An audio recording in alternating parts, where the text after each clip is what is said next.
What's up, everybody? Welcome back. I'm Abe, and this is EVE Online's website. And today is patch day. Sorry I didn't have a video up yesterday.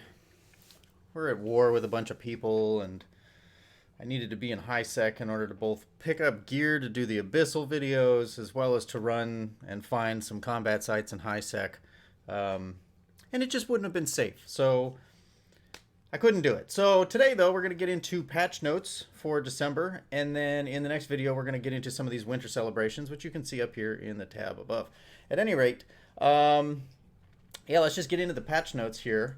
So hopefully this is big enough to read. I get some complaints on my videos that the resolution of my screen is too big and the text is too small, and I'm sorry, but sometimes you work with what you got, and right now I've got a fantastic monitor, but it's perhaps not the greatest for videos.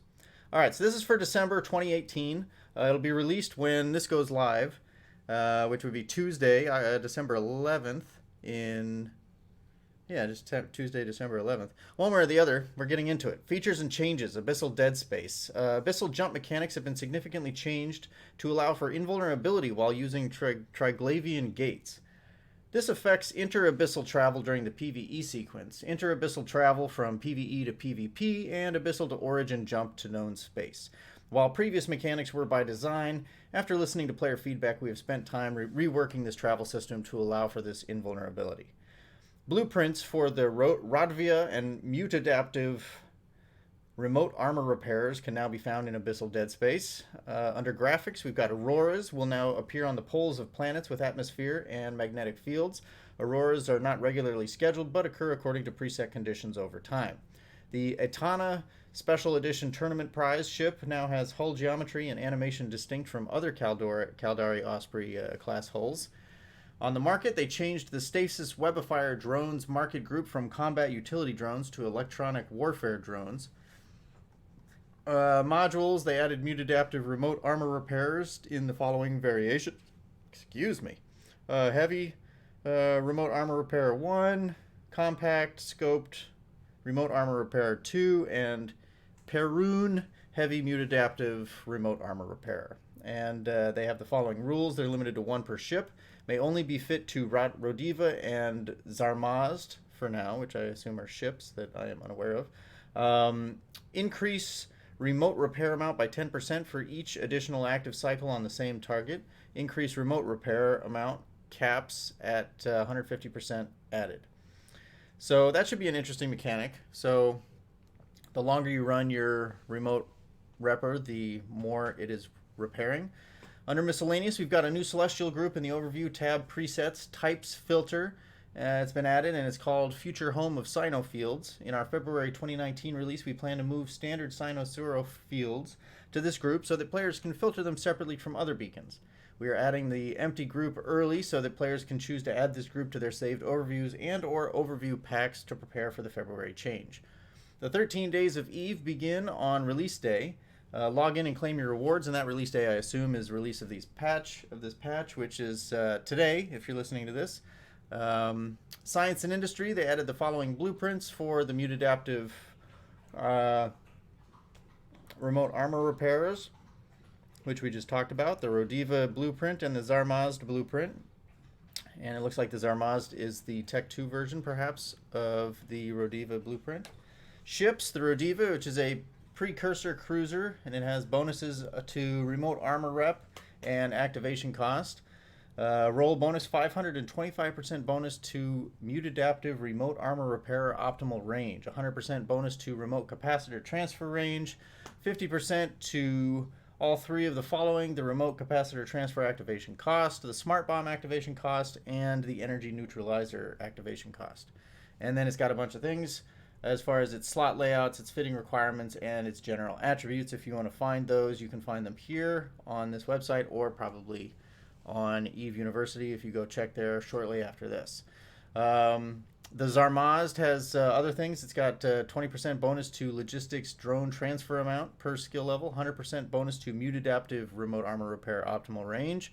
It gets bonuses from logistics cruiser bonuses to rep activation cost, and the amount And it's got some roll bonuses that are similar to the previous cruiser, and other attributes and fittings and other such. Under structures and deployables, corporations may now select whether they wish to automatically accept or decline structure transfers. This setting defaults to decline and can be changed by the corporation's CEO and directors with immediate effect. If you are unaware, as a side note on this one, they're also changing war declarations, which we'll get to here in a minute.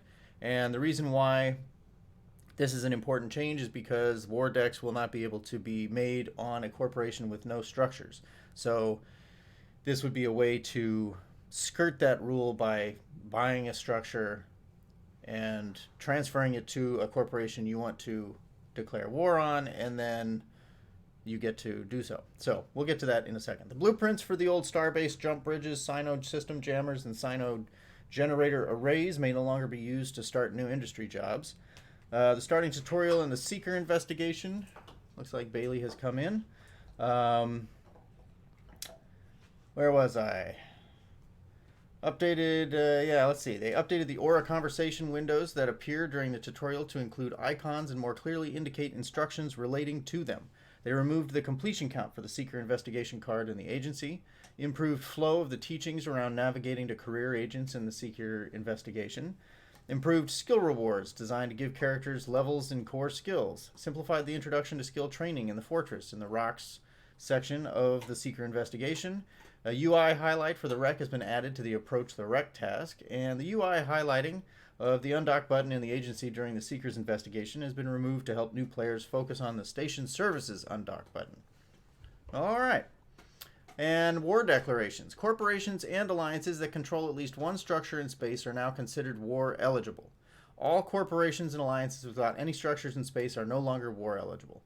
If any corporation within an alliance controls a structure, the entire alliance becomes war eligible. Valid structure types for war eligibility are upwell structures, star-based control towers, customs offices, and sovereignty structures.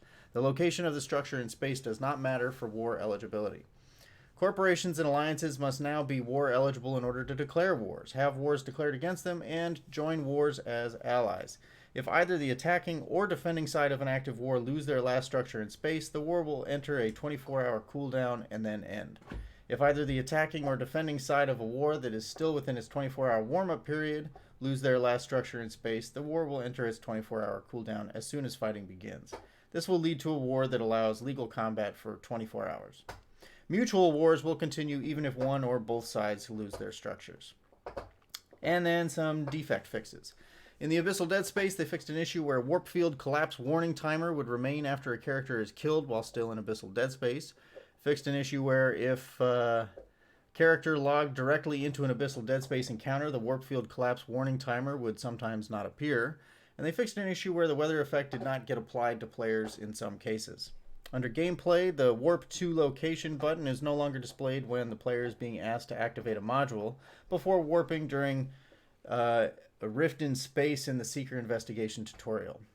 Fixed an issue where Burst Jammer modules would sometimes fail to activate when too close to structures while also on grid with the control tower's force field. It's very specific. And I apologize for the crunching sound of dog on bone, but Bailey is enjoying her evening chew. Let's see. Fixed an issue that would cause expired cosmic signatures to persist in a player's probe scanner window if the player was docked when the signature expired and had any custom probe scan filters, active or otherwise. Chthonic Atar event ore will now receive the correct base refining yield bonuses from Athanor and Tatara structures. Maybe they'll keep that as the ore for future events. Fixed a rare issue where incursions in forward operating bases were not paying out rewards. Warping to a bookmark that is located inside the sun, planet, or moon will now initiate a warp to normal warp-in point of the celestial object instead. Fixed an issue where the mouse over tooltip for afterburners and micro warp drives did not display accurate values if you had both types fitted. Graphics. Prevented flicker on the armor repair effect for Triglavian battlecruiser Dracovac. Removed black spot from the Caldari frigate Harpy. Corrected issue that could result in a character appearing unclothed in the portrait creator. Adjusted the roughness and Fresnel values of the Quaff Ultra logo in the Galente Industrial Miasmos. Randomizing the eyebrow color or makeup opacity will now correctly update the appropriate slider. Fixed offset warp animation on Society of Conscious Thought shuttle Apotheosis. Disabled character sculpting while clothing assets are mid-update in the character creator. Modified target painter visual effects to adjust according to ship position. Visual damages on ships are now correctly displayed after leaving first-person camera mode. In PvE, adjustments have been made to the respawn rates of certain nullsec anomalies. These adjustments are part of a gradual ongoing process that will see further tweaks for this type of content. The icon for the item exchange in the Sentinel Vault now appears properly. Fixed an issue with NPC brackets where their color, red, white, or blue, did not appear the same in space and in the overview. Fixed multiple typos and text messages within various sites in space. Structures and deployables. After boarding a navigation structure, it is now possible to jump back into your previous ship if it has been target locked by someone else. Fixed an issue that caused capsules to be able to be delivered to a player after assuming control of an upwell structure from a capsule. That doesn't make a lot of sense to me, but alright. Setting autopilot to an Ansiblex jump gate will now correctly navigate the player to the structure and attempt to jump through it. Fixed an issue where a player could be stuck in space in an unnamed capsule if they're relogged while in control of a flex structure. Technically, they fixed a client performance problem that would occur when delivering many industry jobs in one go. User interface. They have updated the info panel so that some Epic Arc missions that were previously showing no objective will now point the player towards the mission journal. Fixed an issue where the mission info panel would move when expanding a mission with a Warp 2 objective, removed duplicated context menu highlights for orbit, and keep it range during the starting tutorial. The copy contracts functionality has been slightly improved and should no longer mistake BPOs for BPCs. When copying contracts for corporations, players will now pick a source division, which gives them better control over where their contracted items are coming from. Previously viewed contracts have been grouped in a submenu. Better organize the contract menu. Okay, whoever wrote some of these is really challenged. A proper error message is now displayed when trying to bridge to a Sino beacon without being in a fleet. Fixed a bug where icons in the buff bar would still be displayed after docking and undocking from an upwell structure, which should have expired while being docked. A user-facing error message is now displayed when trying to place a jump gate in wormhole space. When dropping an item into the compare tool window, it will now also be added when dropped on top of another item. Corrected the displayed reason in the selected item window for not being able to use upwell cargo deposit while having a weapons flag. An appropriate error message is now displayed when trying to load a charge that is too large for the target module, like a combat scanner probe into a core probe launcher. Fixed an issue where clicking preview for any Garista's victory skin would always show the Gila. The correct tab in the show info window will now open when clicking the corporation is at war with icon in a corporation advert. They fixed a display issue in corp recruitment adverts that would cause a corporation to be listed as at war with itself. It may be true, you don't know. Fixed an issue that would cause the states tab of the overview settings window to reset to the top of every list, top of the list every time a change was made. Fixed an issue where the reprocessing window would play the success animation even if the reprocessing attempt failed. Fixed several text issues with the activity tracker. Fixed an issue where the probe scanner window would not reopen when undocking. Fixed a grammatical error in the tooltip for the piercings category in the character window. And that wraps up the patch notes for December 2018. So, a lot of exciting and interesting stuff here. So, things to look forward to. We'll get into the winter celebrations in EVE in the next video. But for now, yeah, go out, be safe, and enjoy EVE. And I will catch you in the next video.